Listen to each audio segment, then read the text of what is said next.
Make yourself a cup of tea, fellas. This one's going to be a long one. Cramp balls, also known as coal fungus, are easily identifiable by their charcoal-like appearance. Often found attached to dead fallen trees, this fungus is a valuable fire-making tool. Break the fungus in half to reveal its dusty, dry core, and it will catch a spark that's thrown from it from a fire still, which will then begin to smoulder into a burning hot ember. Another fungus that has similar uses is horse's hoof fungus, identifiable by its horse hoof-like appearance. The layer on top of the fungus, just below the outer skin, is quite fibrous and will catch a spark and smoulder for a long time, so you can either use it to ignite flammable materials, or you could use it as a portable fire lighter if you need to transfer a fire to another location. Split the tip of a stick down the middle about 5 inches deep and stuff as much birch bark in between the two sections as you can. Now you have a signal torch that will light quickly when you need it, if you need to run out into the tree line and wave it about to catch the attention of an approaching aircraft, vehicle or ship. The bark from birch trees is a great tinder. It catches sparks if processed down into thin wispy strips, so gather as much as you can for easy peasy fire starting. You may have some difficulty igniting birch bark with sparks if it's coming from a dead, fallen, rotten tree, as it may have lost a lot of the resinous oil that makes it so flammable. One way to get over this hurdle is to scrape the surface of the birch bark with your knife and throw your sparks at the dusty residue it leaves behind.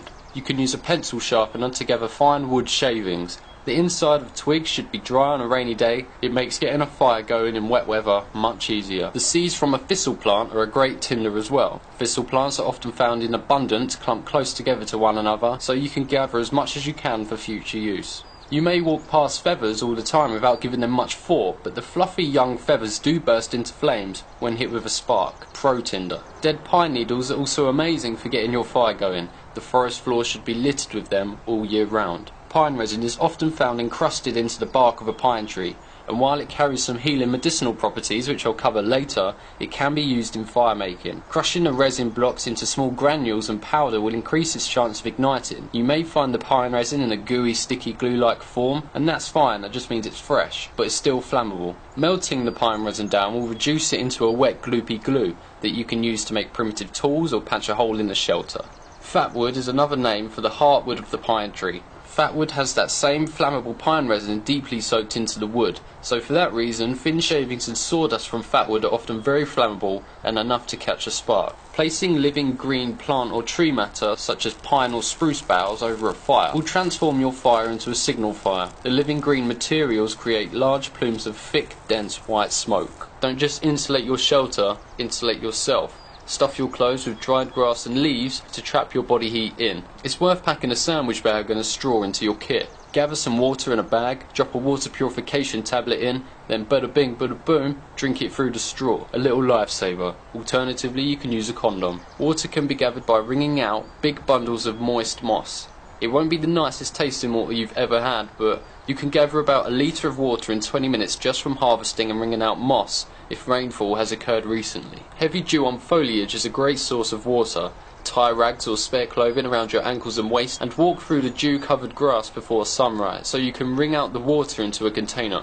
Waterproof your gear, not just your fire-making materials but your compass too. Many compasses, particularly the cheap varieties, are prone to letting water in if submerged, and any excess water that could make its way into the compass could block the pins from reaching an accurate reading. It's a best practice to filter your water before you begin to purify it, as the water may contain trace particles of animal feces, toxic plants, and just general mud and grit that you don't want inside you. You can make a 3-tiered water filter by stuffing a bunch of ground up charcoal into a sock, piling sand on top of that charcoal, then stuffing grass on top of that.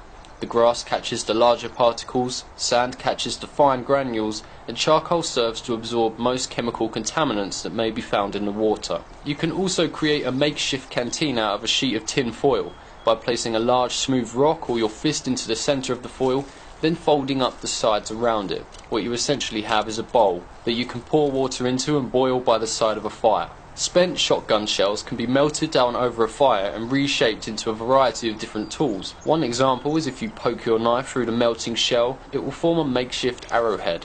Trim off the excess material and stuff the hollow cavity with clay or wet mud to give it some weight. Pine cones are free kindling. Gather whatever you can find and throw them in during the beginning stages of your fire for foolproof fire fuel. Sticking 4 tent pegs into the ground makes a nifty little canteen holder that you can build a fire under and around. Make use of your space blanket by either attaching it to the inside of your shelter or use it as a fire reflector wall to make sure you get the most heat out of your fire as you possibly can. Wrap the edges of a space blanket around 2 stakes and drive it into the ground next to where you're going to make your fire. Or build a fire reflector wall out of natural materials. Drive 4 stakes into the ground in a rectangle pattern, then stack green branches on top of one another between the support stakes. This will reflect the heat back at you, which would have otherwise been lost to the wind. If you roll up the edges of a space blanket around some sticks, what you essentially have is a giant ass mirror that you can hold up and reflect the sunlight either onto the horizon or up towards an aircraft. This will be incredibly hard to miss from the air. It's a wise idea to pack various methods of man-made signal devices in your kit. Some good examples are whistles, signal flares, either handheld or rocket parachute varieties, smoke grenades, glow sticks and signal mirrors. Signal mirrors are often the most commonly included signal device in survival kits, but don't rely on it solely as your only method of signalling for rescue services. This is because the sun never travels across the north side of the sky, so you will never be able to signal to rescue services coming at you from a northern direction. However, if you have 2 signal mirrors, you could hold one mirror facing south towards the sun, which can reflect the light into the mirror facing north. Tricky business though. If you're in the northern hemisphere, when the sun is at its highest point in the middle of the sky, which we call noon, 12 PM in the summer, roughly 2 o'clock in the winter, then walking directly towards it takes you south.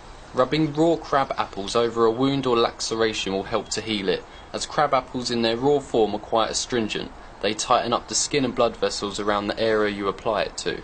The pine resin we talked about earlier is also an effective antiseptic. Add water to granules to make an antiseptic liquid, to use externally for topical treatment, or to gurgle to combat throat, mouth or tooth infections. If found fresh off the tree while it's still gooey and wet, as opposed to solidified, then just apply it directly to the wound. Drinking untreated water in the wild runs the risk of you developing intestinal infections such as dysentery and cholera, not something you want to experience. There are certain plants and trees that can help combat the effects of these intestinal infections if you ever are unfortunate enough to contract them. Acorns and oak bark are very high in a chemical called tannic acid, which is an effective anti-diarrhea agent amongst other things, but brewing them in hot water creates a medicinal tea that combats the effects of dysentery, cholera and all manner of intestinal problems. You can also gurgle this tannic acid tea to treat ulcers, throat infections and stuff of that nature. Leaves from the blackberry plant can also be used in the same manner. The content of tannic acid is much lower, but it still does the same job. I cover this in much more detail in my video Wild Teas for Survival if you're interested in learning more about this kind of stuff. Brewing the fleshy part of the rose hips and young leaves in water creates a mild constipation relief, opposite end of the spectrum. The fleshy outer part of the fruit is edible and contains a lot of vitamin C.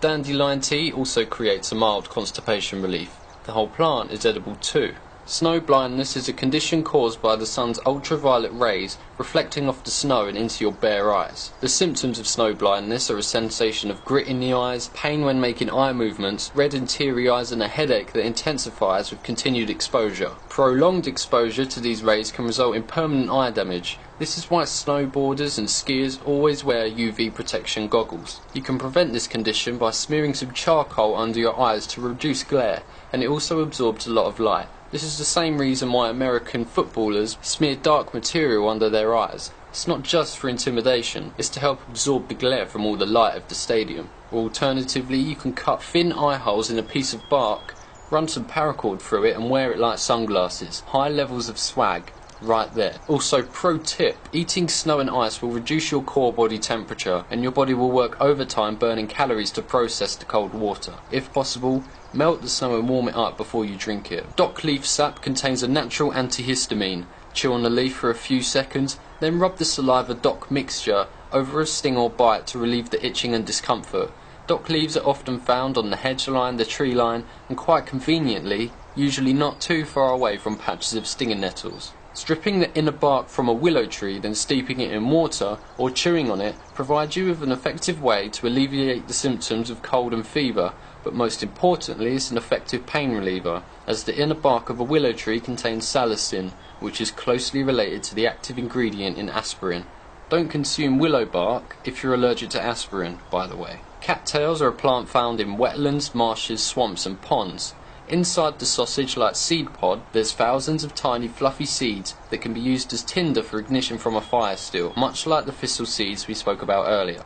Grinding up charcoal and adding a few drops of water to the remains serves as a makeshift toothpaste. The charcoal particles are abrasive enough to clean your teeth, but not abrasive enough to damage them. If you're running low on food, then it's best to wait until night time to eat your food. Your body's going to be burning a lot of calories to keep you warm at night, so it's best to give your body the fuel to do that. High percentage alcohol can be used as a last resort emergency antiseptic. Products such as Everclear that are 150 proof or higher are effective at treating cuts, wounds, lacerations, burns if there's no other medical supplies available.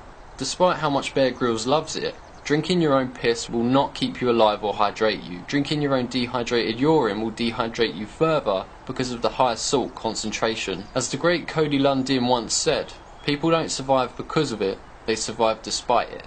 So, yeah. Holding paracord over a flame will begin to melt it, giving it some usage as a handy glue for a couple of seconds. Once it's melting, you have a few seconds to quickly apply it to an object, such as a hole in a tarp or attaching an arrowhead to a stick. For the ladies out there, sanitary towels make an excellent bandage, since their purpose is to, well, soak up blood. Tampons also do the trick at plugging punctures or deep wounds. They can also be used as tinder if you break it apart and expose the fine fibres. To fire hardened tools or weapons, keep it hovering over the fire without burning it. The moisture will evaporate, which results in your weapon or tool being a lot more durable.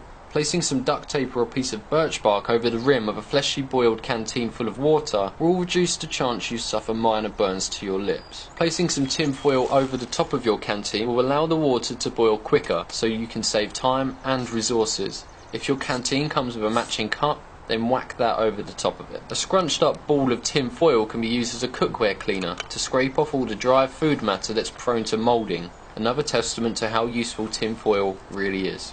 Including a couple of trash bags into your kit doesn't take up much space at all, but they're worth their weight in gold. Stuff dead leaves and dry grass inside of it, tie it off and use it as a padded bed. They can also be made into emergency shelters, ponchos, bivy bags, collect rainwater, or just be used as a moisture barrier to keep you off the damp ground. A keffiyeh is a very versatile multi-purpose piece of equipment that shouldn't be overlooked. It acts as a tourniquet, bandage, water filter, sunshade, firewood carrier, and a bug net. Including some duct tape into your survival kit gives you some cordage for emergency shelters, but most importantly they can patch up any holes in tarps or shelters, worth its weight in gold. Foil space blankets aren't just useful for cold weather emergencies, it also has its uses in extremely hot weather environments too. If your space blanket has both reflective and non-reflective surface, then have the reflective side facing outwards and it will reflect the sun's heat back into the air, keeping you cooler. You should insulate your shelters with natural materials. Layers of pine, spruce or fir branches make a decent bed to insulate you from the cold ground. Aside from being one of the best fire making materials out there, stripping off large strips of bark from a fallen or erect birch tree will provide you with a makeshift roof tile. Incorporate them into a natural shelter to give yourself a cascading waterproof layer. Gather a little bit of water into a condom, manipulate it into a ball, and you have yourself a makeshift magnifying glass. You can use it to ignite fine tinder on a sunny day if you have no other ignition tools. You may finally find some use for the dusty old condom you've had in your wallet since high school. Guitar strings can be used as pretty effective snares to catch small game. Rat traps are often overlooked in survival kits, but they're worth their weight in gold. Much more effective and foolproof than the typical paracord or brass wire snare traps. Tie them off to a tree so a stubborn animal doesn't go running off with its new hat. A red sky in the morning is often an indication of an approaching storm. While the storm may conclude before it reaches you, it's still worth consideration, as you may want to hunker down for a bit longer, instead of leaving camp and being caught in a storm. Pack toilet paper if you get the chance, bros. You don't want to have to wipe that ass on a pine cone. I cover many of these tips in greater detail in individual videos, so feel free to check out my content to get a better understanding of some of the things I covered here. Thanks for watching, fellas.